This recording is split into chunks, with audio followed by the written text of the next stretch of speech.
الحمد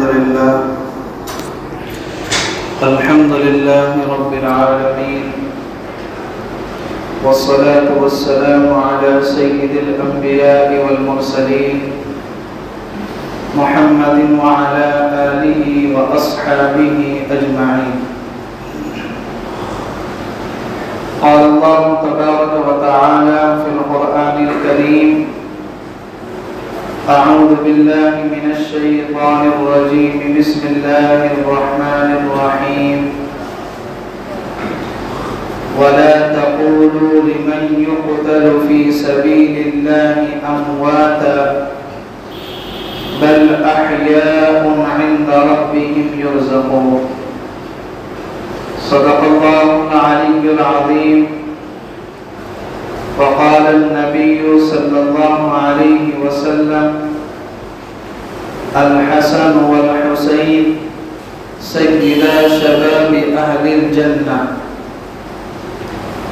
وقال النبي صلى الله عليه وسلم: الحسين مني وأنا من الحسين، أو كما قال صلى الله عليه وسلم.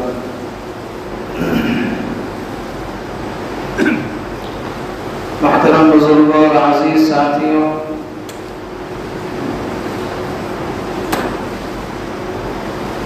چار مہینے ایسے ہیں جن کو اشہر حرم کہا جاتا ہے، کہ جن مہینوں میں جنگ کرنا، قتال کرنا، لڑائی جھگڑے کرنا اللہ کے نبی علیہ السلام کی ولادت بسعادت سے پہلے حرام سمجھا جاتا ہے، اور ان چاروں مہینوں کی حرمت شروع زمانے سے ہی چلی آ رہی ہے۔ ان چار مہینوں میں ایک مہینہ محرم الحرام کا بھی آتا ہے۔ تو محرم الحرام کی جو فضیلت ہے، اس کی جو عظمت ہے، وہ شروع زمانے سے ہی چلی آ رہی ہے۔ اللہ کے نبی علیہ السلام نے ارشاد فرمایا: افضل الصیام بعد رمضان شہر اللہ المحرم۔ رمضان کے بعد روزوں کے اعتبار سے سب سے جو افضل روزے ہیں وہ محرم الحرام کے روزے ہیں۔ حضرت عائشہ صدیقہ رضی اللہ عنہا فرماتی ہیں کہ قریش کے لوگ یوم عاشورہ کا روزہ رکھتے تھے۔ پیغمبر علیہ السلام جب مدینہ المنورہ ہجرت کر کے تشریف لائے تو آپ نے دیکھا کہ مدینے کے یہودی بھی یوم عاشورہ کا روزہ رکھتے ہیں۔ تو آپ صلی اللہ علیہ وسلم نے پوچھا کہ تم لوگ یوم عاشورہ کا روزہ کیوں رکھتے ہو؟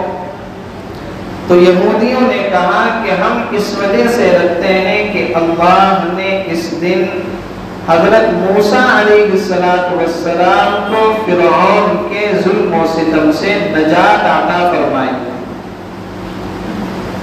تو اللہ کے نبی علیہ السلام نے صحابہ سے فرمایا: صوموا یوم عاشورہ، کہ عاشورہ کے دن کا روزہ رکھو۔ وخالفوا الیہود، اور یہودیوں کی مخالفت کرو۔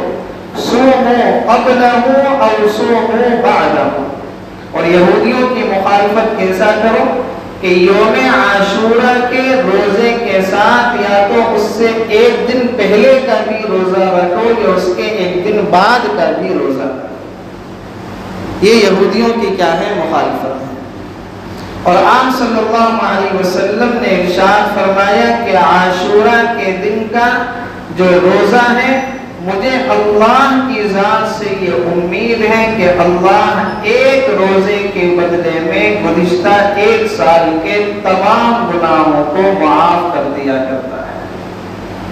یہ ایک روزے کی فضیلت ہے، اور اس کے ساتھ میں اگر ایک روزہ اور ملا لیا جائے تو پھر کیا ہے؟ اللہ رب العزت اس کے گزشتہ 2 سال کے تمام گناہوں کو معاف کر دیتا ہے۔ تو اس بار یوم عاشورہ اتوار کے دن کا ہے، تو یا تو سنیچر اور اتوار کا روزہ رکھ لیں یا اتوار اور پیر کا روزہ رکھ لیں۔ اور اس کی فضیلت اللہ کے نبی نے بیان فرما دی کہ اس کی برکت سے اللہ رب العزت گزشتہ 1 سال کے تمام گناہوں کو معاف کر دیا کرتا ہے۔ محرم الحرام شروع ہوتا ہے حضرت فاروق اعظم رضی اللہ عنہ کی شہادت سے کہ 1 محرم الحرام کو خلیفہ ثانی سیدنا فاروق اعظم رضی اللہ عنہ کو اللہ رب العزت نے شہادت نصیب فرمائی۔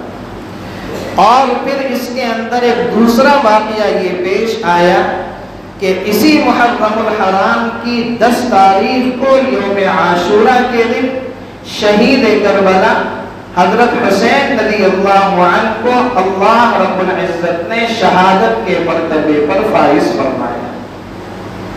تو یہ حضرت حسین رضی اللہ عنہ کے فضائل اور مناقب میں ہے کہ اللہ نے ان کی شہادت کے لیے جو دن منتخب کیا وہ اتنا عظیم الشان دن منتخب فرمایا۔ یہ ان کی فضیلت ہے، ان کے کیا ہے مناقب میں یہ بات ہے۔ حالانکہ ان کی شہادت کسی اور دن بھی ہو سکتی تھی، لیکن یہ حضرت حسین رضی اللہ عنہ کے لیے شرافت اور عزت اور بزرگی کی بات ہے کہ اللہ نے ان کی شہادت کے لیے جو دن منتخب کیا ہے وہ بڑا عظیم الشان دن منتخب فرمایا۔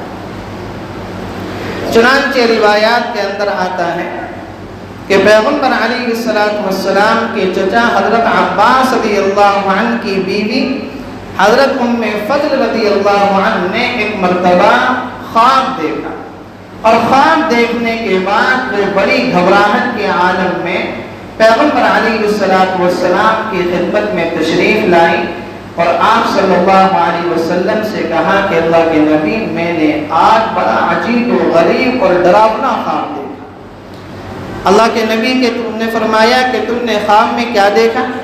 کہا کہ میں نے خواب میں یہ دیکھا کہ فاطمہ کے جسم سے ایک گوشت کا ٹکڑا کٹ کر آپ کی گود کے اندر آ گیا۔ اللہ کے نبی نے فرمایا کہ یہ خواب تو اچھا ہے، فاطمہ کے گھر بیٹے کی پیدائش ہوگی۔ چند دنوں کے بعد جب حضرت فاطمہ رضی اللہ عنہ کے گھر میں حضرت حسین رضی اللہ عنہ کی پیدائش ہوتی ہے تو یہی حضرت ام فضل رضی اللہ عنہ حضرت حسین کو اپنی گود میں لے کر اللہ کے نبی کی خدمت میں آئے، اور اللہ کے نبی نے حضرت حسین کو اپنی گود میں لے کر فرمایا کہ ام فضل یہ ہے تمہارے خواب کی تعبیر۔ چنانچہ پیغمبر علیہ السلام نے حضرت حسین رضی اللہ عنہ کو بوسہ لیا اور ان کی تہنیت فرمائی، اور اس کے بعد اللہ کے نبی کی آنکھوں سے آنسو گرنے لگے۔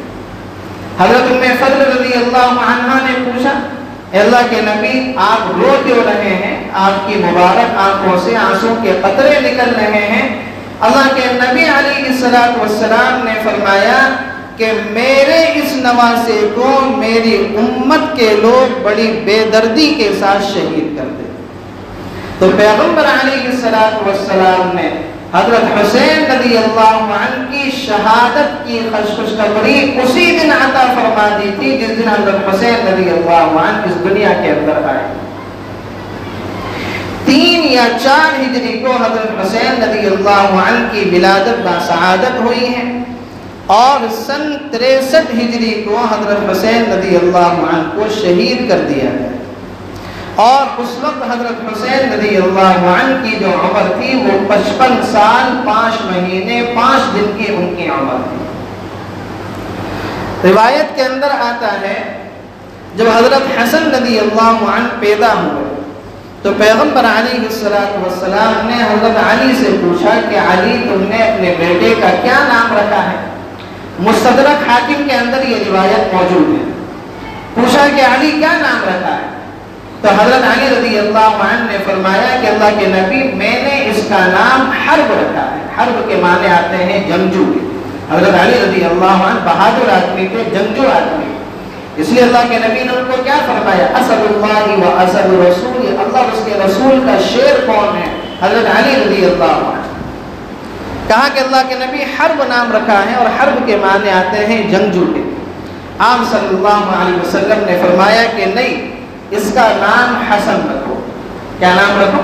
حسن اس کا نام۔ چنانچہ جب حضرت حسین رضی اللہ عنہ کی پیدائش ہوئی، اللہ کے نبی نے حضرت علی سے پھر پوچھا کہ علی کیا نام رکھا ہے؟ حضرت علی رضی اللہ عنہ نے کہا کہ میں نے ان کا نام حرب رکھا ہے، وہی جنگجو رکھا ہے۔ آپ صلی اللہ علیہ وسلم نے فرمایا کہ نہیں، اس کا نام حسین رکھو۔ اور آپ صلی اللہ علیہ وسلم نے فرمایا جب سے اللہ نے اس کائنات کو پیدا فرمایا ہے، اللہ رب العزت نے ان دونوں ناموں کو میرے پیارے نوازوں کے لیے منتخب فرما رکھا ہے۔ حضرت فاطمہ رضی اللہ عنہا کو اللہ رب العزت نے 3 بیٹے عطا فرمائے اور 2 بیٹیاں عطا فرمائے۔ سب سے بڑے بیٹے حضرت حسن ہیں، دوسرے نمبر پر حضرت حسین ہیں، اور تیسرے نمبر پر حضرت محسن رضی اللہ عنہ، ان کا تذکرہ آپ نے کبھی نہیں سنا۔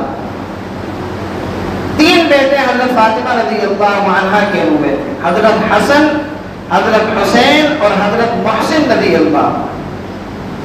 اور اللہ رب العزت نے حضرت فاطمہ رضی اللہ عنہ کو 2 بیٹیاں عطا فرمائی تھی۔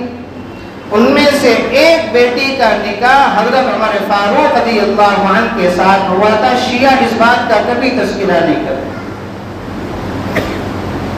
حضرت حسن رضی اللہ عنہ جو سب سے بڑے بیٹے تھے، سر سے لے کر ناف تک پیغمبر علیہ السلام کے مشابہ تھے۔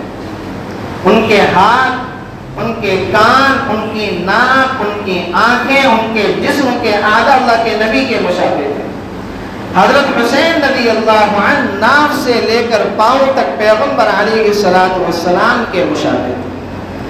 اللہ کے نبی علیہ السلام اپنے دونوں نواسوں سے بڑا پیار کرتے تھے، ان سے بڑا لاڈ کرتے تھے۔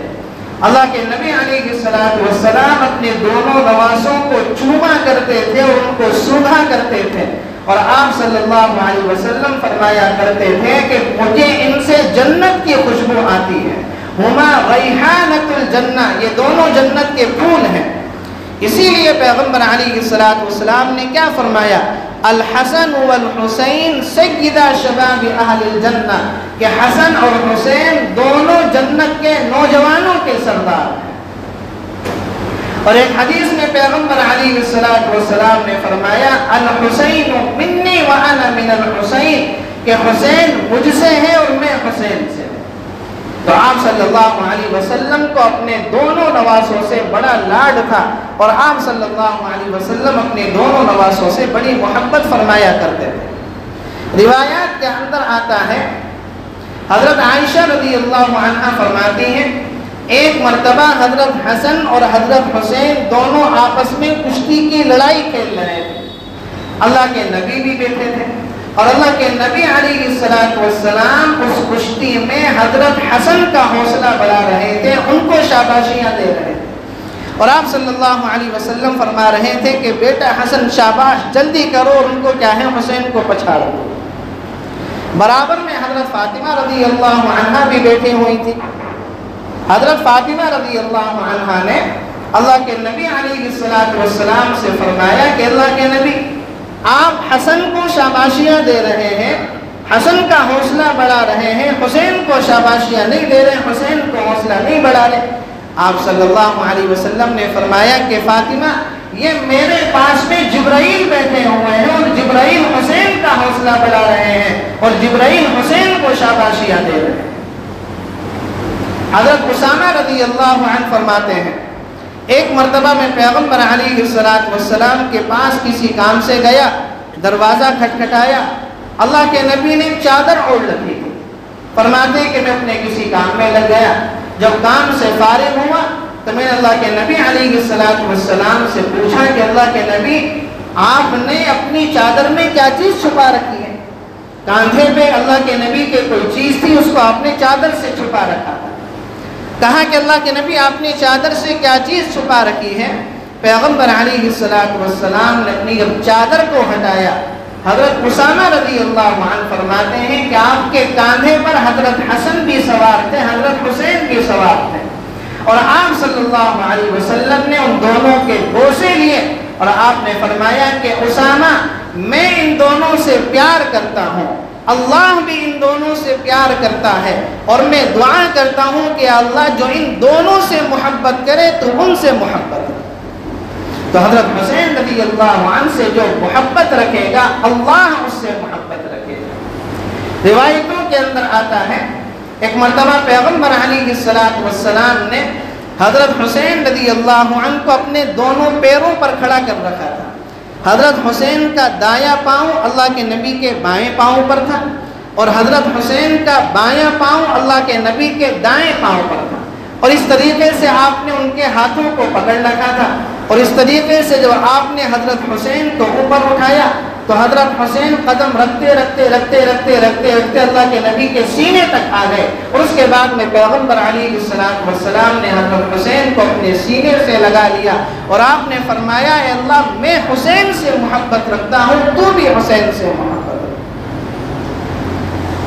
ایک روایت کے اندر آتا ہے پیغمبر علیہ السلام جمعے کا خطبہ دے رہے ہیں، آپ صلی اللہ علیہ وسلم منبر پر موجود ہیں، اور آپ صلی اللہ علیہ وسلم کے سامنے صحابہ کا مجمع لگا ہوا ہے۔ مسجد نبوی کے سامنے والے دروازے سے حضرت حسن حضرت حسین بھی جمعہ پڑھنے کے لیے مسجد میں تشریف لا رہے۔ چھوٹا بچہ جو ہوتا ہے کبھی گرتا ہے کبھی اٹھتا ہے، کبھی گرتا ہے کبھی اٹھتا ہے۔ حضرت حسن حضرت حسین کا بھی یہ معاملہ تھا، کبھی گر رہے کبھی اٹھ رہے، کبھی گر رہے کبھی اٹھ رہے۔ اللہ کے نبی علیہ السلام صحابہ کے سامنے خطبہ دے رہے۔ جس خطبے کے بارے میں یہ آتا ہے کہ خطبے کے درمیان میں بات چیت مت کرو، اگر تمہارے درمیان میں کوئی بات کر رہا ہے تو اس کو بھی مت روکو۔ جس خطبے کے بارے کے یہ آداب بتائے گئے کہ جو آدمی جمعے کے دن خطبے کے دوران لوگوں کی گردنیں پھلانگتا ہوا اگلی صفوں میں جائے گا، اس نے اپنے لیے جہنم میں جانے کا پل تیار کر لیا، اور اس کو اس پل سے ضرور گزرنا پڑے گا۔ ہمارے یہاں بہت احتیاطی کرتے ہیں، آخر میں بالکل آئیں گے اور صفوں کو پھلانگتے ہوئے سب سے اگلی صف میں چودھری بن کے بیٹھ جائیں، بہت ہوتا ہے۔ اللہ کے نبی علیہ السلام نے فرمایا جس آدمی نے جمعے کے دن لوگوں کی گردنوں کو پھلانگا، اللہ رب العزت کی طرف سے اس کو اس جمعے کا کوئی ثواب نہیں ملے گا، سارا ثواب اس کا ختم ہو جایا کرتا ہے۔ بعد میں آتے ہیں اور چودھری بننے کے لیے پچھلی صفوں سے پھلانگتے ہوئے اگلی صفوں میں آ کر بیٹھ جایا کرتے ہیں، اور ان کو محسوس بھی نہیں ہوتا کہ ہم کتنا بڑا گناہ کا کام کرتے ہیں۔ تو جس جمعے کے خطبے کے یہ آداب بیان فرمائے گئے، جس جمعے کے خطبے کے بارے میں یہ بتایا گیا کہ آپ دوسروں کو بات کرنے سے روک بھی نہیں سکتے، اللہ کے نبی علیہ السلام اس خطبے کے دوران جب آپ نے دیکھا کہ سامنے سے حضرت حسن حضرت حسین کیا ہے وہ گرتے پڑتے مسجد میں آ رہے ہیں، آپ صلی اللہ علیہ وسلم صحابہ کے درمیان میں سے ہوتے ہوئے آپ نے اپنے دائیں ہاتھ میں حضرت حسن کو لیا، بائیں ہاتھ میں آپ نے حضرت حسین کو لیا، منبر پر آپ صلی اللہ علیہ وسلم تشریف لائے، اور آپ نے اسی حالت میں صحابہ کرام کے سامنے خطبہ ارشاد فرمایا۔ یہ آپ صلی اللہ علیہ وسلم کو اپنے نواسوں سے لاڈ تھا، اس طریقے سے آپ صلی اللہ علیہ وسلم اپنے نواسوں سے پیار کرتے تھے۔ حضرت عمر فاروق رضی اللہ عنہ فرماتے ہیں ایک مرتبہ میں پیغمبر علیہ السلام کے پاس کمرے میں داخل ہوا، اللہ کے نبی نے اپنے دونوں گھٹنوں کو اور اپنی دونوں ہتھیلیوں کو زمین پر رکھا ہوا ہے، اور آپ صلی اللہ علیہ وسلم گھوڑا بنے ہوئے ہیں، اور آپ کی پیٹھ پر حضرت حسین رضی اللہ عنہ موجود، اور اس طریقے سے آپ صلی اللہ علیہ وسلم حضرت حسین کو پورے کمرے کا چکر لگوا، پورے کمرے کا کیا ہے چکر لگوا۔ حضرت عمر فاروق رضی اللہ عنہ نے جب یہ دیکھا رہا نہ گیا اور کہا کہ ماشاءاللہ کیا ہی بہترین اور شاندار سواری ہے، امام الانبیاء، وجہ تخلیق کائنات، اس کائنات کا دولہا، تمام انبیاء کا سردار، اللہ رب العزت کے نزدیک سب سے محبوب ترین شخصیت کمرے کے اندر گھوڑا بنے ہوئے ہیں اور حضرت حسین رضی اللہ عنہ کو اپنی پیٹھ پر سوار کیے ہوئے ہیں. تو حضرت عمر فاروق رضی اللہ عنہ نے فرمایا کہ ماشاءاللہ کیا بہترین اور کیا شاندار سواری ہے. پیغمبر علیہ السلام کا جواب سنے. آپ صلی اللہ علیہ وسلم نے فرمایا عمر سواری ہی بہترین نہیں ہے، سوار دیکھو کہ سوار کتنا عمدہ ہے اور سوار کتنا شاندار ہے. یہ آپ صلی اللہ علیہ وسلم کو اپنے نواسوں سے محبت تھی. آپ صلی اللہ علیہ وسلم مسجد نبوی میں نماز پڑھ رہے ہیں. حضرت حسین رضی اللہ عنہ آپ کی پیٹھ پر بیٹھ گئے اور آپ صلی اللہ علیہ وسلم سجدے کی حالت میں ہیں. پیغمبر علیہ السلام نے اپنا سجدے سے سر نہیں اٹھایا کہیں حسین کو تکلیف نہ پہنچ جائے. جب حضرت حسین رضی اللہ عنہ جی بھر کر پیغمبر علیہ السلام کی پیٹھ سے اترے ہیں تب جا کر اللہ کے نبی علیہ السلام نے سجدے سے اپنے سر کو اٹھایا ہے. اللہ کے نبی علیہ السلام اپنے نوازوں سے بہت محبت کرتے تھے. پیغمبر علیہ السلام اپنے نوازوں سے بڑا لاڈ کرتے تھے. اور جس وقت اللہ کے نبی علیہ السلام اس دنیا سے رخصت ہوئے ہیں اس وقت حضرت حسین رضی اللہ عنہ کی جو غالباً عمر تھی وہ 7 یا 8 سال کی ان کی عمر تھی. اور پھر 55 سال کی عمر میں اسی لاڈلے کو اور اسی پیغمبر علیہ السلام کے چہیتے نواسے کو کربلا کے میدان میں ظالموں نے شہید کر ڈالا. جن لوگوں نے شہید کیا وہ بھی ظالم اور جو اس کے اندر کہیں نہ کہیں اور کسی بھی اعتبار سے شریک تھے وہ بھی ظالم اور وہ بھی ملعون اور ان پر بھی اللہ کی لعنتیں برسی کہ انہوں نے پیغمبر علیہ السلام کی اولاد کو اور حضرت حسین رضی اللہ عنہ کے نواسوں کو کربلا کے میدان میں بھوک اور پیاس کی حالت میں اور نماز کی حالت میں اور سجدے کی حالت میں بے دردی کے ساتھ شہید کیا. لیکن حضرت حسین رضی اللہ عنہ نے وہ جو شہادت تھی حضرت کی اس میں اس کا یہ سبق تھا کہ حضرت حسین رضی اللہ عنہ نے ظالموں کا ساتھ نہیں دیا، ظالموں کی صف میں جا کر کھڑے نہیں ہوئے. حضرت حسین رضی اللہ عنہ نے ظالموں کے ہاتھ پر بیعت نہیں کی. کس بے دردی کے ساتھ حضرت حسین رضی اللہ عنہ کو شہید کیا گیا وہ واقعہ کتابوں کے اندر اور تاریخ کے اندر محفوظ ہے. حضرت حسین رضی اللہ عنہ کو شہید کرنے کے بعد حضرت حسین رضی اللہ عنہ کا جب سر عبید اللہ بن زیاد ظالم ملعون کے دربار کے اندر لایا گیا اور عبید اللہ بن زیاد کے ہاتھ میں جو چھڑی تھی اس چھڑی سے عبید اللہ بن زیاد حضرت حسین رضی اللہ عنہ کے ہونٹوں پر جب وہ چھڑی کو مار رہا تھا تو اس دربار میں صحابی رسول حضرت زید ابن ارقم رضی اللہ عنہ بھی موجود تھے. اور زید ابن ارقم یہ کون سے صحابی ہیں؟ یہ وہی صحابی ہیں کہ شروع اسلام میں جب کفار اور مشرکین کی پارلیمنٹ دار الندوہ کے اندر چلا کرتی تھی اور مسلمانوں کی پارلیمنٹ دار ارقم کے اندر چلا کرتی تھی تو دار ارقم کا جو مکان اور جو زمین دی تھی وہ حضرت زید ابن ارقم رضی اللہ عنہ کے والد نے دی تھی. یہ وہ صحابی ہیں، بوڑھے ہو گئے تھے، ضعیف ہو گئے تھے. تو زید ابن ارقم نے دیکھا کہ عبید اللہ بن زیاد ملعون اپنی چھڑی حضرت حسین رضی اللہ عنہ کے ہونٹوں پر مار رہا ہے. تو زید بن ارقم رضی اللہ عنہ سے رہا نہ گیا. صحابی رسول تھے، پیغمبر علیہ السلام کی تربیت یافتہ تھے. کہنے لگے کہ وہ ظالم حسین کے ہونٹوں سے اپنی چھڑی کو ہٹا لے. میں نے ایک مرتبہ نہیں سینکڑوں مرتبہ پیغمبر علیہ السلام کے ہونٹوں کو ان ہونٹوں پر لگا ہوا دیکھا ہے. اپنی چھڑی کو حسین کے ہونٹوں سے ہٹا. یزید بھی اس کے اندر شریک تھا. یزید کو یہ چاہیے تھا کہ جن لوگوں نے اتنا بڑا ظلم کیا تھا حضرت حسین رضی اللہ عنہ کے ساتھ، حضرت حسین کو جن لوگوں نے شہید کیا تھا، یزید کو یہ چاہیے تھا کہ وہ ان کو مارتا اور ان سے بدلہ لیتا اور ان سب کی گردنوں کو اتار دیتا. لیکن یزید بھی کیا ہے، ظالموں کی صف کے اندر شامل ہو گیا اور یزید نے بھی ان لوگوں سے کوئی بدلہ نہیں لیا. اس لیے جس طریقے سے عبید اللہ بن زیاد ظالم ہے، شمر ظالم ہے، اسی طریقے سے یزید بھی اسی طریقے کا ظالم ہے. اسی لیے مولانا محمد علی جوہر رحمۃ اللہ علیہ جو ہمارے رامپور کے رہنے والے ہیں، انہوں نے کیا کہا؟ قتل حسین اصل میں مرگ یزید ہے۔ مرگ کے معنی موت کے آتے ہیں۔ قتل حسین اصل میں مرگ یزید ہے، اسلام زندہ ہوتا ہے ہر کربلا کے بعد۔ حضرت حسین رضی اللہ عنہ تو شہید ہو گئے، اللہ رب العزت نے ان کو شہادت کے مرتبے پر فائز کر دیا، اور ان کی شہادت کے لیے یوم عاشورہ جیسا دن منتخب فرمایا۔ یہ ان کی فضیلت کی بات ہے اور ان کے لیے مناقب کی بات ہے۔ لیکن آج ہم حضرت حسین رضی اللہ عنہ کے نام پر جو کر رہے ہیں، کیا یہ اسلام ہے؟ اس کا اسلام سے کوئی تعلق ہے؟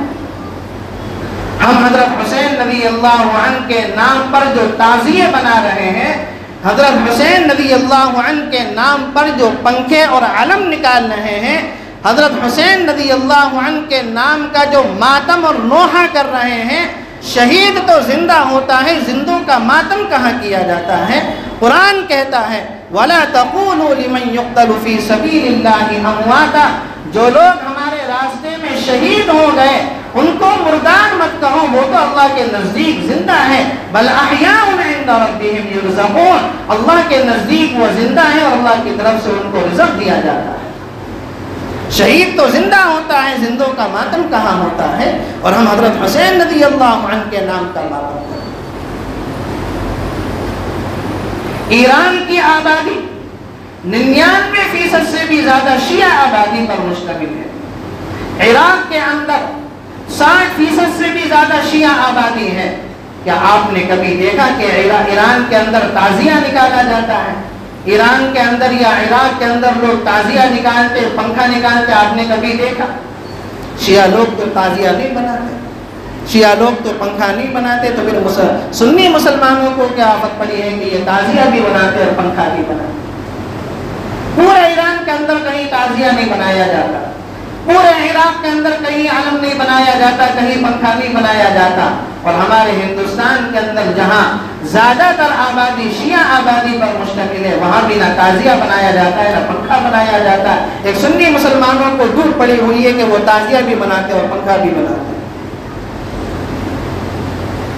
حضرت حسین رضی اللہ عنہ تو چلے گئے، وہ تو شہید ہو گئے، لیکن ہم جو حضرت حسین رضی اللہ عنہ کے نام پر خرافات کر رہے ہیں، کہ اس کا اسلام سے کوئی تعلق ہے، اس کا دین سے کوئی تعلق ہے؟ ہم جو حضرت حسین رضی اللہ عنہ کے نام پر کھچڑے بنا بنا کر کھا رہے ہیں، حضرت حسین کے نام پر ماتا کر رہے ہیں، نوحہ کر رہے ہیں۔ نوحہ اللہ کے نبی علیہ السلام نے دور جاہلیت کی جن بڑی رسموں کا خاتمہ فرمایا، ان میں ایک رسم نوحہ کرنے کی رسم تھی، کہ اللہ کے نبی نے اس دور جاہلیت کی رسم کو ختم فرمایا، اور ہم وہی جاہلیت کی رسم کو اپنا رہے ہیں۔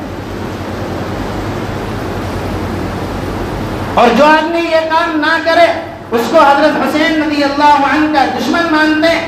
میں کہنا چاہتا ہوں کہ ظالموں، اس تعزیے کو اور اس پنکھے کو اور اس عالم کو اور اس ماتم کو اور اس نوحے کو دور صحابہ سے ثابت کر کے دکھا دو۔ صحابہ تو اس دور کے اندر موجود تھے، حضرت نعمان بن بشیر موجود تھے، حضرت زید بن ارقم موجود تھے، بڑے بڑے صحابہ موجود تھے، عبداللہ بن زبیر موجود تھے۔ دور صحابہ سے یہ پنکھا اور یہ تعزیہ ثابت کر کے دکھا دو۔